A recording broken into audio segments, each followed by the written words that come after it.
For some context, I'm a 16-year-old male. Last year I got into a horrible accident which resulted in me almost dying. Because of that accident, my chest and my breathing starts to hurt at random moments. My limbs also start to shake uncontrollably. Anyways, I live and was raised in the countryside. We live on a really big property with a lot of bushes and trees. I'm also very paranoid and I don't typically trust any strangers. So it's 1:30 in the morning and I'm watching a movie while on the couch. My parents were asleep and my sister was out of town drinking when suddenly I saw the motion detecting light flip on outside. The shutters were shut, but the light was so bright that you could actually see cracks of light coming right through the shutters. Then I heard the back door start to rattle. I thought it was just my sister who had come home from drinking.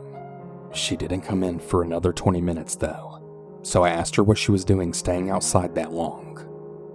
"What do you mean? I just came home," she said. I brushed it off thinking that it must have been the wind because there was a very heavy storm going on that night. Me and my sister part ways for the night and we both go to bed.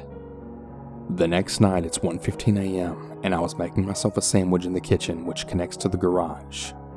I also want to add that my dog and cat also sleep in the garage.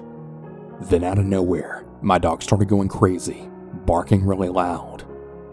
At first I thought he was barking at the cat, but when he didn't stop after a minute, that's when I started to get suspicious. Then I remembered what went down last night. Like I said before, I'm really paranoid, so I go to grab my knife since all of the guns are kept in the garage. Just when I'm about to go into the garage, my dog finally shuts up. I put my ear against the garage door for several minutes. Nothing. Really freaked out, I just decided to go to bed. I decided I would tell my parents about it the next day, but they just brushed it off. It's now the next night, and it's 1:46 a.m. At this point, I was honestly just expecting for the dog to start barking, with my knife in hand. And there it was. My dog started going absolutely ballistic yet again.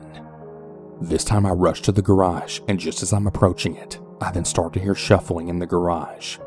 Now I'm positive somebody's in there. I slammed open the door, and what do you know? Nothing. I searched the entire fucking garage, and still nothing. I tell my mom since my dad was on a business trip. I told her that we might need to call the police. She didn't believe me, and she actually forbade me from calling the cops. I went back downstairs thinking I was going crazy. Maybe this really was just all in my head. And that's when I then heard a whistle right through the window. I then ran to the window and opened the shutters. Nothing. I started walking to the garage when I heard another tap, followed by another whistle at the kitchen window. I swung open the blinds to see the motion sensor light on. I burst in the garage to grab a shotgun, but it's empty. I was looking everywhere for the ammo, but I couldn't find one single shell anywhere. That's when I then realized that the shotgun ammo wasn't the only ammo that was missing. All of the ammo, rifle, pistol, revolver, and shotgun were all gone. Then I heard 3 taps right on the garage door right next to me, followed by yet another whistle and a laugh. Luckily, I knew where my dad had kept the spare ammo hidden at, so I grabbed the shells from the hidden stash, which was luckily not found by the guy. I go back inside the living room to hear more taps and whistles at every fucking window. The living room window, the kitchen, the game room, the garage, everywhere. The guy kept tapping and whistling and sometimes laughing at every fucking window. I really have no idea how he was managing this. We live in a really huge house. He must have been literally sprinting around the house, and even if he was, it would be almost impossible to keep this up. I was waiting outside the kitchen door for him to show up at the window, and there it was, the taps and the whistle and that damn laugh. I then burst out the door, locked and loaded. He was gone, or so I thought, because when I then looked up, I saw a tall, slim black shape in a hoodie right on the roof. Just when I'm about to shoot it, I dropped to the ground, unable to breathe because of my condition. While I lay there on the cold ground, I aim my gun at the guy on the roof, but my body starts to shake uncontrollably, also because of my condition. The guy jumps down, and I kid you not, he puts his fucking lips right on my ear and starts whistling. I lay there pretty sure I'm about to die, when he then starts walking off in the direction of my pool. After 2 or 3 minutes, I scrambled myself up using my shotgun as a sort of walking stick because my legs are still shaking. I thought that he was now gone, so I went back inside. This time when I told my mom, she finally believed me. But just right when we were about to call the cops, we take a look outside the window, and I kid you not, we actually saw this guy's head popping out from the pool. The cops eventually arrived and they searched the property. They found all the missing ammo in our shed. They also found muddy footprints all around our property. And get this, the words "oh no" carved in the wall. We also managed to find out that he got inside the garage by moving a heavy metal plate which blocked a hole to the outside. An absolute nightmare. So to the whistling, psychotic, laughing maniac, I dare you to come back so I can finish the job this time.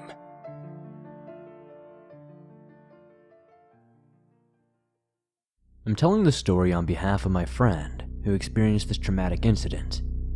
It will be told from his perspective. Also, I apologize in advance since English is not my first language.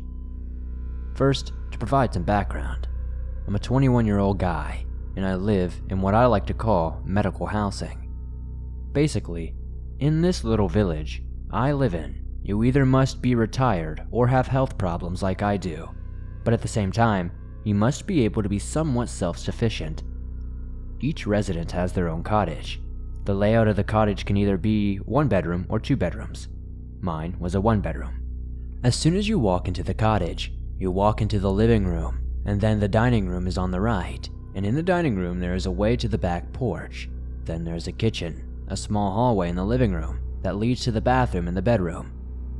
There is a closet in the living room by the front door, another closet in the bedroom, then there is a huge walk-in closet in the bedroom as well.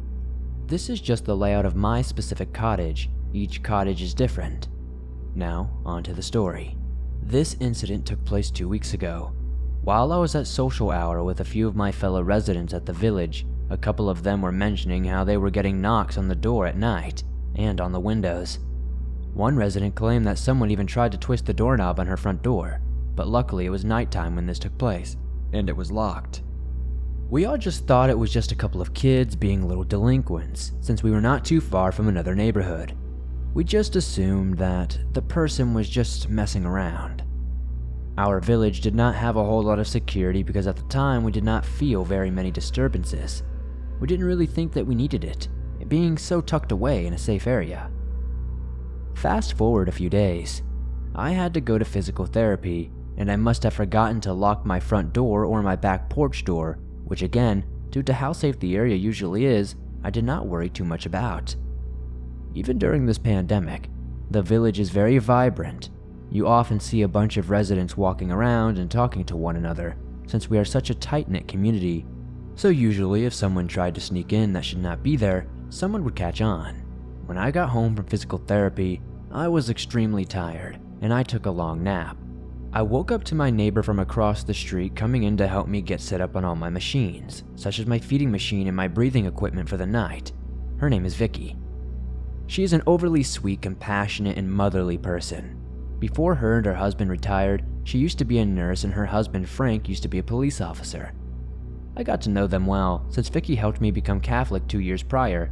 During the day, we have staff that come help us with our basic needs if we need it, such as getting to and from our bathroom and bed safely. They are not trained with medical training that I need, but a lot of the residents that I know that live here used to be nurses before they retired. We made it a little routine in our little village that for some of the residents like me who are not retired but younger with health problems, the more able-bodied retired residents, if they used to be nurses, would go help the residents that have health problems with their medical care, since they have years of medical experience under their belt.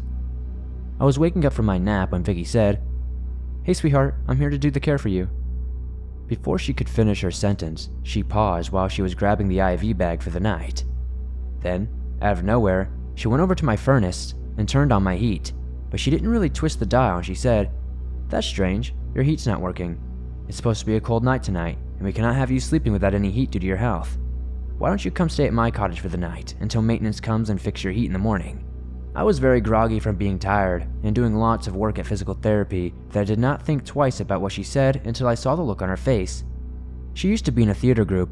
When she was in college, and since I grew up in theater groups as well, I could tell when someone was acting, and even though she was a good actor, I could tell something was going on. She was pretending that my heat was not working. I was nervous and wondering what was going on, but I just went along with it.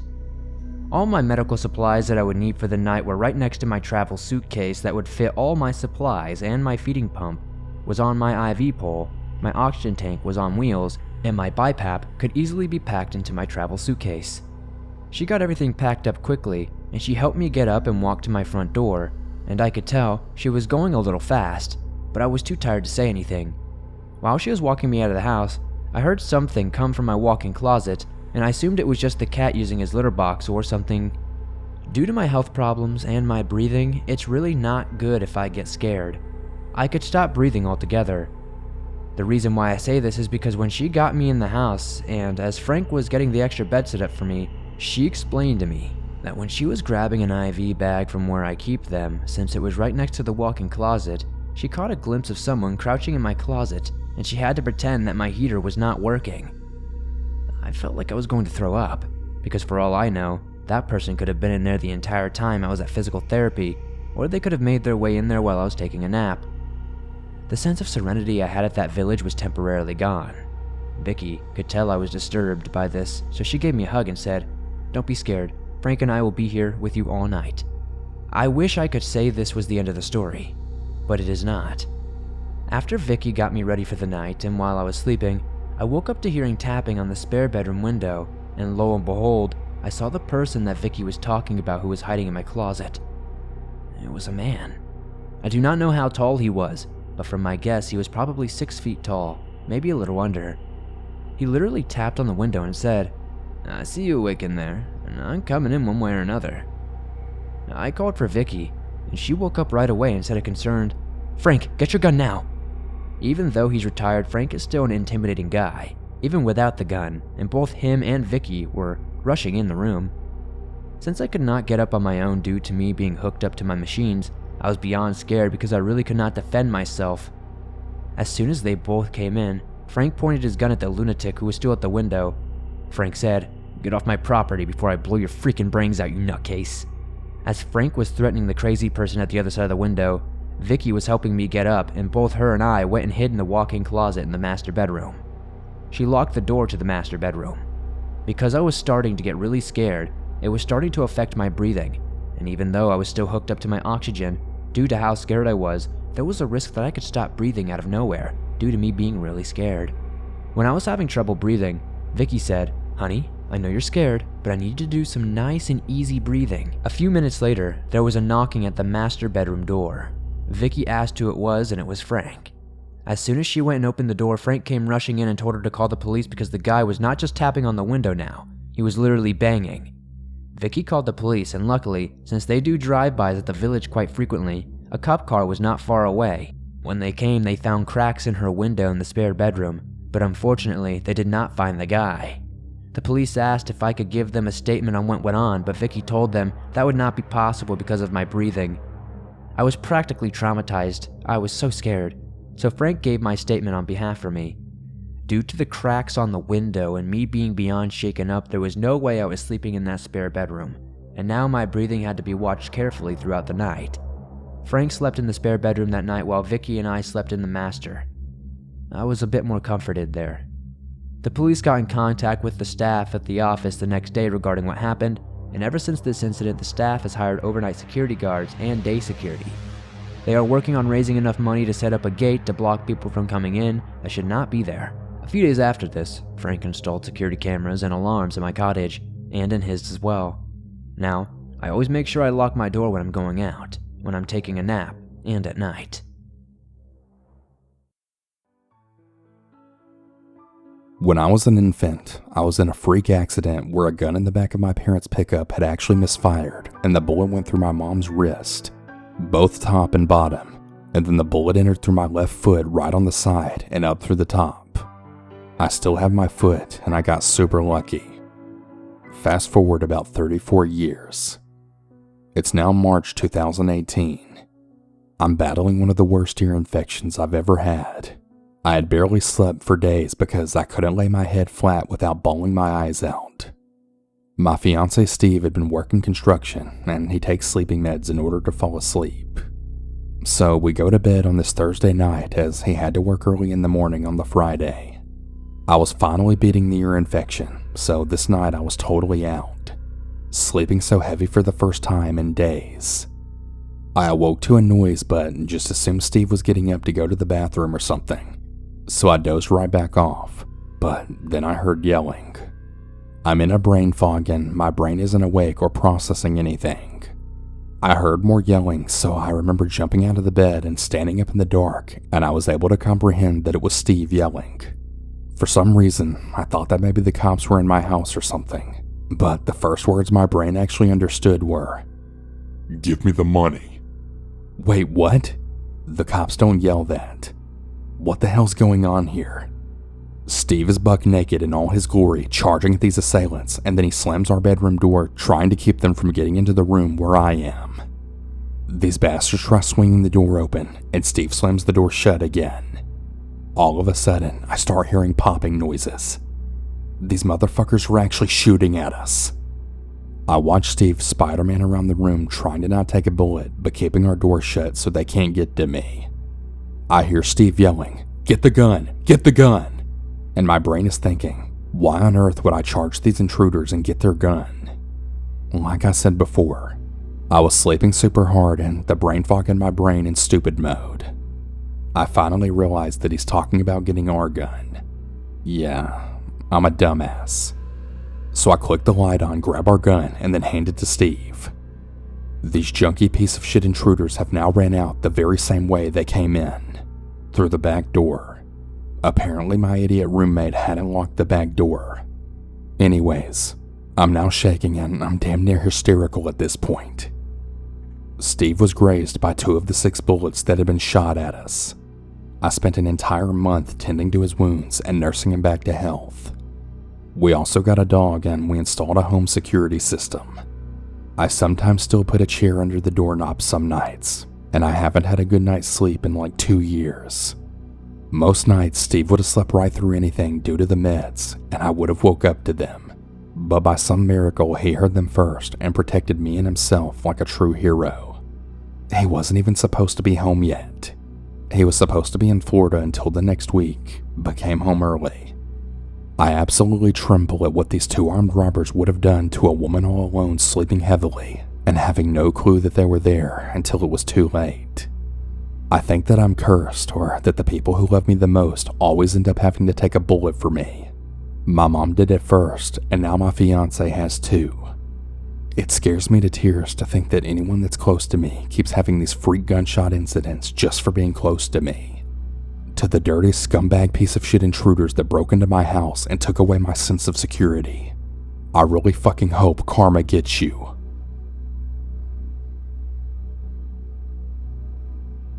I work as a security guard for an alarm response company. We answer alarms for businesses and private residences.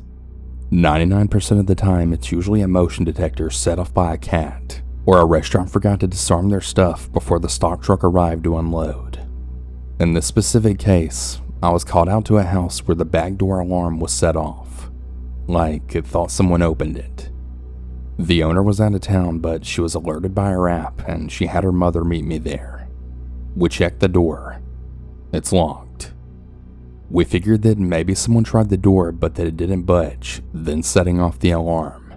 But there's a light on inside. The mom mentions this to the daughter on the phone. Daughter says she isn't sure if she left the light on or not. It's a good idea to make people think someone's home, but she isn't sure. Well, that gave me a bad tingle. The mother wanted to go inside to check, but she didn't have a spare key. The neighbor did, but they were asleep and the mom didn't want to wake them. So I fill out my papers and go back to my normal patrol routes. An hour later, the same home sends an alert out. Now, I'm the only one in my city zone, so I answer it again. When I pull up, police and CSI are there talking to the mother and now the awake neighbor. They're reviewing the video footage sent to them by the daughter. I look at the footage. There were 4 armed men wearing masks and hoodies that came out of the bathroom literally a minute after the mother and I left. They proceeded to rob the place. They had apparently broken in and then locked the door behind them for appearances. They're the ones who turned on the light. The mother then told me that 3 guys had robbed her daughter's home about a month before. Somehow they just knew when this girl would be out of town. They appeared smart, desiring a quiet robbery without any conflict, but they brought guns, so I guess they were prepared to shoot their way out of trouble if need be. The mother had wanted to go in that night.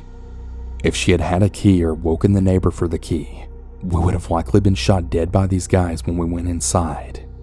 My work doesn't give me Kevlar vests or anything. If I ever get another house call and someone is there, I am definitely not going inside no matter what is asked of me. I count myself fortunate the way was blocked this time, because I was absolutely prepared to foolishly go in and check if I could. The 1% of calls where something is actually off, it's never been as bad as this one.